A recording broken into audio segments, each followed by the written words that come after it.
Chapter 36, The Glory and the Dream. On the morning when the final results of the examination were to be posted on the bulletin board at Queen's, Anne and Jane walked down the street together. Jane was smiling and happy. Examinations were over, and she was comfortably sure that she had made a pass at least. Further considerations troubled Jane not at all. She had no soaring ambitions, and consequently was not affected with the unrest attendant thereon.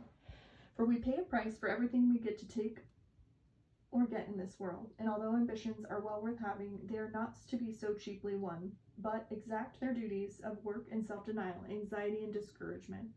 Anne was pale and quiet. In 10 more minutes she would know who had won the medal and who won the Avery. Beyond those 10 minutes there did not seem, just then, to be anything worth to be called time.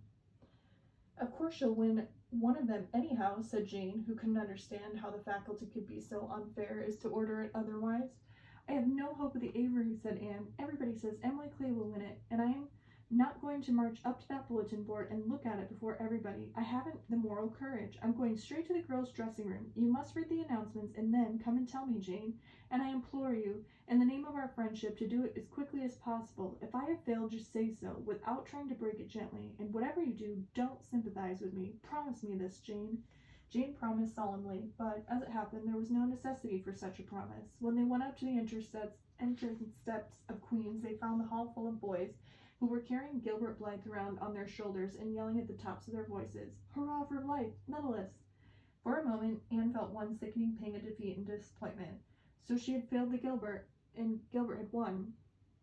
Well, Matthew would be sorry. He had been so sure she would win. And then somebody called out, "3 cheers for Miss Shirley, winner of the Avery." "Oh, Anne," gasped Jane, as they fled to the girls' dressing room amid the hearty cheers. "Oh, Anne, I'm so proud. Isn't it splendid?" And then the girls were all around them, and Anne was in the center of a laughing, congratulating group. Her shoulders were thumped, and her hands were shaken vigorously. She was pushed and pulled and hugged, and among it all she managed to whisper to Jane, "Oh, won't Matthew and Marilla be pleased? I must write the news home right away." Commencement was the next important happening. The exercises were held in the big assembly hall of the academy. Addresses were given, essays read, songs sung, and the public award of diplomas, prizes, and medals made. Matthew and Marilla were there, with eyes and ears only for one student on the platform, a tall girl in pale green, with a faintly flushed cheek and starry eyes, who read about the best essay and pointed out and whispered about the Avery winner. "Reckon you'd be glad we kept her, Marilla," whispered Matthew, speaking for the first time since he had entered the hall when Anne had finished her essay. "It's not the first time I've been glad," retorted Marilla. "You do like to rub things in, Matthew Cuthbert." Mrs. Barry, who was sitting behind them, leaned forward and poked Marilla in the back with her parasol. "Aren't you proud of that Anne girl?" "I am," she said. Anne went home to Avonlea with Matthew and Marilla that evening. She had not been home since April, and she felt that she could not wait another day. The apple blossoms were out, and the world was fresh and young. Diana was at Green Gables to meet her in her old white room, where Marilla had set a flowering house rose on the windowsill. Anne looked about her and drew a long breath of happiness. "Oh, Diana, it's so good to be back again. It's so good to see those pointed firs coming out again against the pink sky and the white orchard and the old Snow Queen. Isn't the breath of the mint delicious? And the tea rose, why, it's a song of hope and a prayer, all in one. And it's good to see you again, Diana." "I thought you liked that Stella Maynard better than me," said Diana reproachfully. "Josie Pye told me you did. Josie said you were infatuated with her." Anne laughed and pelted Diana with the faded June lilies of her bouquet. "Stella Maynard is the dearest girl in the world except one, and you are the one, Diana," she said. "I love you more than ever, and I have so many things to tell you, but just now I feel as if it were joy enough to sit here and look at you. I'm tired, I think, tired of being studious and ambitious. I mean to spend at least 2 hours tomorrow lying out in the orchard grass thinking of absolutely nothing." "You've done splendidly, Anne. I suppose you won't be teaching now that you've won the Avery."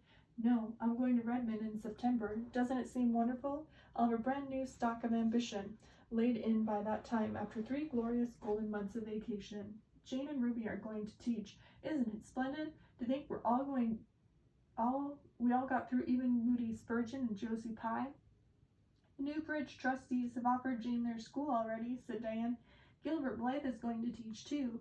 He has to. His father can't afford to send him to college next year after all, so he means to earn his own way through. I expect he'll get the school here if Mrs. Ames decides to leave." Anne felt a little queer sensation of dismayed surprise. She had not known this. She had expected that Gilbert would be going to Redmond also. What would she do without her inspiring rivalry? Would not work, even at a co-educational college with a real degree in prospect, be rather flat without her friend, the enemy? The next morning at breakfast, it suddenly struck Anne that Matthew was not looking so well. Surely he was much grayer than he had been the year before. Marilla, she said hesitatingly, when he had gone out, is Matthew quite well? No, he isn't, said Marilla in a troubled tone. He has some real bad spells with his heart. This spring he won't be able to spare himself a mite. I've been real worried about him, but he's some better this while back, and we've got a good hired man, so I'm hoping he'll kind of rest and pick up. Maybe he will now you're home. You always cheer him up. Anne looked across the table and took Marilla's face in her hands. You're not looking as well yourself as I'd like to see you, Marilla. You look tired, and I'm afraid you've been working too hard. You must take a rest now that I'm home. I'm just going to take this one day off to visit all the dear old spots and go up to my old dreams, and then it will be your turn to be lazy while I do the work. Marilla smiled affectionately at her girl. It's not the work, it's my head. I have a pain so often now, behind my eyes. Dr. Spencer's been fussing with classes, but they don't do me any good. There is a distinguished occultist coming to the island in last June, and the doctor says I must see him. I guess I'll have to. I can't read or sew with any comfort now. Well, Anne, you've done real well at Queen's, I must say. To take first-class license in 1 year and win the Avery scholarship. Well, Mrs. Lynde said pride goes before a fall, and she doesn't believe in the higher education of women at all. She says it unfits them for a woman's true sphere.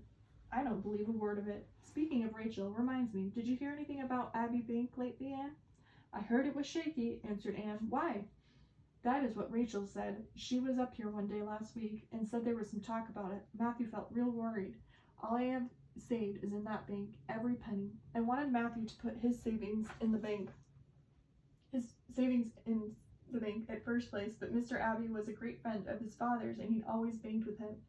Matthew said any bank with him at the head of it was good enough for anybody. I think he has only been its nominal head for many years, said Anne. He is a very old man. His nephews are really at the head of the institution. Well, when Rachel told us that, I wanted Matthew to draw our money right out, and he said he'd think of it, but Mr. Russell told him yesterday that the bank was all right. Anne had her good day in the companionship of the outdoor world. She never forgot that day. It was so bright and golden and fair, so free from shadow and so lavish of bloom. Anne spent some of the rich hours in the orchard. She went to the Dryad's Bevel in Willowmere and Violet Vale. She called the manse and had a satisfying talk with Mrs. Allen, and finally in the evening she went with Matthew for the cows. Through Lover's Lane to the back pasture, the woods were all glory with sunset and warm splendor of it streamed down through the hill gaps in the west. Matthew walked with his bent head. Anne, tall and erect, suited in her springing step to his. You've been working too hard today, Matthew, she said reproachfully. Why don't you take things easier? Well, no, I can't seem to, said Matthew as he opened the yard gate to let the cows through. It's only that I'm getting old, Anne, and I keep forgetting it. Well, I've always worked pretty hard, and I'd rather drop in a harness. If I had been the boy you sent for, said Anne wistfully, I'd be able to help you so much now and spare you in 100 ways. I could find it in my heart to wish I had been just for that. Well, now, I'd rather have you than a dozen boys, Anne, said Matthew, patting her hand. Just mind you that, rather than a dozen boys. Well, now, I guess that it wasn't a boy that took the Avery scholarship, was it? It was a girl, my girl that I'm so proud of. He smiled a shy smile at her, and he went into the yard. Anne took the memory of it with her when she went to her room that night and sat for a long while at her open window, thinking of the past and dreaming of the future. Outside, the Snow Queen was mistily white in the moonshine, and the frogs were singing in the marsh behind the orchard slope. Anne always remembered the silvery, peaceful beauty and fragrant calm of that night. It was the last night before sorrow touched her life, and no life is ever quite the same again when once the cold, sanctifying touch has been laid upon it.